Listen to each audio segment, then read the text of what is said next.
국산 공격 헬기 시대를 열다. 소형무장 헬기.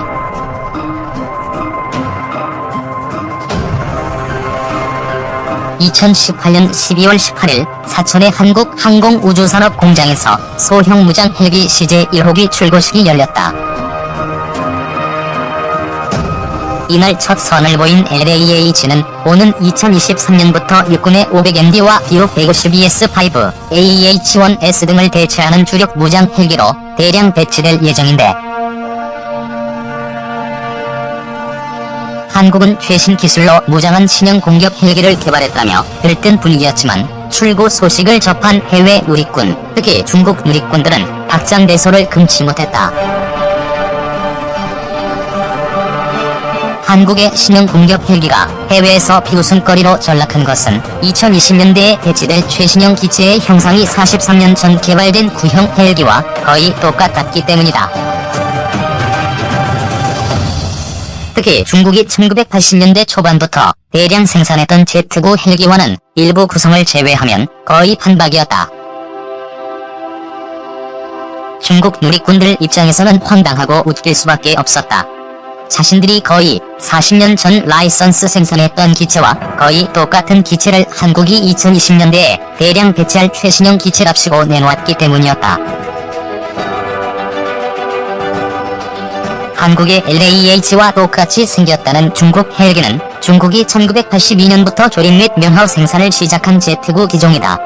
이 기종은 지난 1972년 미중 관계 개선 이후 미국과 유럽이 중국과의 교류를 시작하면서 도입이 추진됐다.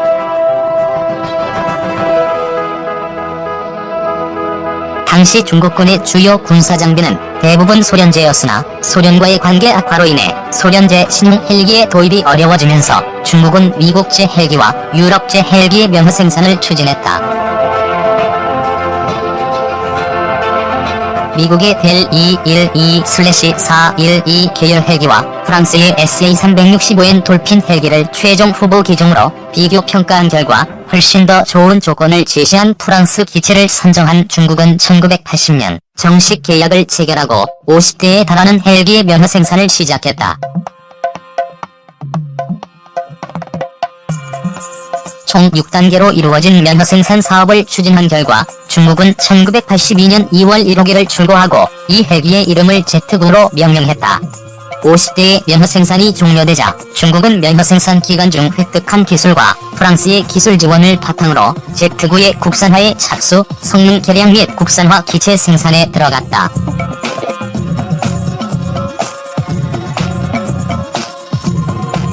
(1992년부터) 72% 이상의 국산화를 달성한 Z9B가 생산됐고 1994년엔 해상작전형 Z9C가 등장했다. 1999년 수출형인 Z9E형이 생산되기 시작했고 2001년에는 무장경찰부대용 Z9F가 생산됐다. 단순 개조에 불과했던 여러 바리에이션 가운데 가장 독특한 기종은 무장형인 Z9G였다. 1980년대는 소형 헬기에 대전차 미사일을 탑재한 경공격 헬기가 유행처럼 번지던 시기였는데 중국 역시 서방 측의 경공격 헬기 개념을 모방한 Z9G를 개발한 것이었다. 1987년부터 약 80여 대가 생산된 Z9G는 기수 하단에 전방 적외선 감시 장치와 사격 통제 장치가 설치되었으며 기체 좌우측에 무장 설치를 위한 스터브윙이 추가되었다. 이 스터브윙에는 23mm 기관포 또는 12.7mm 기관총 포드, 57mm 로켓 포드 등의 무장이 장착되었으며 사거리 4km의 HJA 대전차 미사일 최대 8발이 탑재됐다. Z9G는 중국군 최초의 공격 헬기로 상당한 기대를 모았으나 시행착오도 많았다. 스터브윙에 장착된 미사일이 발사될 때 발사 화염이 기체에 손상을 입히거나 조준 장비로 표적을 주시하고 있는 건어의 시력을 일시적으로 잃게 만드는 등 문제가 속출했던 것이다. 중국 기술진은 스터브윙의 형상을 조정하고 조준 장치의 위치를 바꿔 이러한 문제를 해결했고 곧 양산형이 등장했다. 중국은 약 80여 대의 제트구지를 생산해 베이징군고를 중심으로 부대 배치를 시작했는데 오래 지나지 않아 이 기체의 문제점을 인식하기 시작했다. 기체가 너무 작고 엔진 출력이 빈약해 다량의 무장을 장착하고 임무를 수행하기에는 제한 사항이 너무도 많았던 것이다. 당시 제트구지에는 710 샤프트 마력 엔진 2기가 장착됐는데 4톤 조금 넘는 이륙 중량을 가진 헬기에 대전차 미사일을 장착하면 몇 발 싣지도 못하고 최대 이륙 중량에 도달해 항속거리와 채공시간이 40% 가까이 감소했다. 여유 출력이 없다 보니 기체 자체의 기동성도 크게 저하되어 가속이나 조종 반응성이 좋지 않은 기체의 민첩성이 더욱 떨어졌다. 더 큰 문제는 탑재 무장이 반자동시 선유도 방식의 HJA 대전차 미사일이었다는 점이다.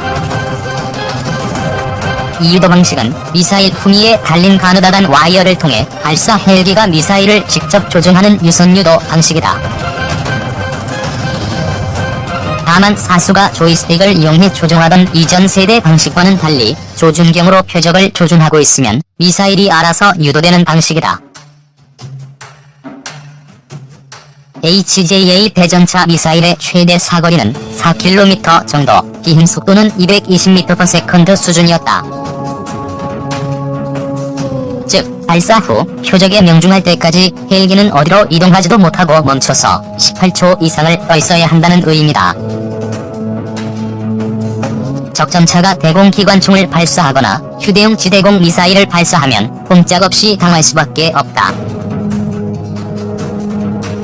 적의 반격을 인지했을 때 미사일 유도를 포기하고 도주하려고 해도 문제다. 기체가 너무 둔중하기 때문에 기동성과 민첩성이 크게 떨어지기 때문이다. 사실 1980년대 가성비 좋다고 앞을 다투어 소형 무장 헬기를 도입했던 유럽 국가들이 1990년대 들어 빠르게 전용 공격 헬기로 갈아탄 이유가 바로 이 때문이다. 비록 배구를 대량 운용하던 독일은 UHT 타이거로 SA-342 가젤 헬기를 운용하던 프랑스도 타이거 HAPHCP 기종으로 갈아탔고 린스의 무장을 장착해 운용하던 영국은 아예 미국제 AH-64 공격 헬기를 도입했다. 중국은 제트구지의 성능 향상 개량형인 Z9WA 등을 개발했지만 소형 기체의 한계를 극복할 수 없다고 판단, 공격 헬기 형상의 전문 경공격 헬기인 Z19를 개발했다. 2011년부터 베이징군구에 배치되기 시작한 Z19는 인민해방군의 180여 대가 실전에 배치되었으며 최근에는 최신 개량형은 Z19E가 등장해 양산을 준비하고 있다. 소형 무장 헬기를 개발 및 운용하다가 그 문제점을 인지하고 포기한 국가는 중국만이 아니다. 인도도 2000년대 초반 그로브 헬기를 기반으로 루드라라는 무장 헬기를 개발했다가 포기하고 LCH를 개발했기 때문이다. 중국 누리꾼들이 한국의 LAH를 보며 일부는 고개를 갸웃거리고 일부는 확장배소를 터뜨린 이유가 바로 이 때문이다. 소형 헬기에 무장을 장착한 건식 형태의 대전차 공격 헬기는 유럽에서는 30년 전에, 중국에서는 20년 전에, 인도에서는 10년 전에 사양화된 개념인데 한국은 중국이 1980년대부터 면허 생산한 구형 헬기 설계도를 사들여 1조 원 넘는 예산을 퍼붓고는 2020에서 2030년대 이후 전장의 주력 무기로 삼겠다고 생산을 준비하고 있기 때문이다. LAH의 제작 업체가 세계 수출 시장에 자신 있게 내놓겠다며 내놓은 홍보 영상과 사진은 더 가관이다. 영상 속에는 러시아 T-90 전차가 아군으로 등장해 이스라엘군의 메르카바 전차를 격파하는 모습이 나오며 아군 해군 전투함은 제2차 세계대전 당시 독일 군함인 비스마르크가 등장한다. 홍보 사진 속 LAH는 미사일을 발사해 제2차 세계대전 당시 독일군 전차인 4호 전차를 격파하고 있다. 중국 누리꾼들은 한국이 작심하고 시간을 거슬러 올라가고 있다며 조롱하고 있다. 한국인들이 중국제 무기를 메이드 인 차이나라고 조롱해왔다.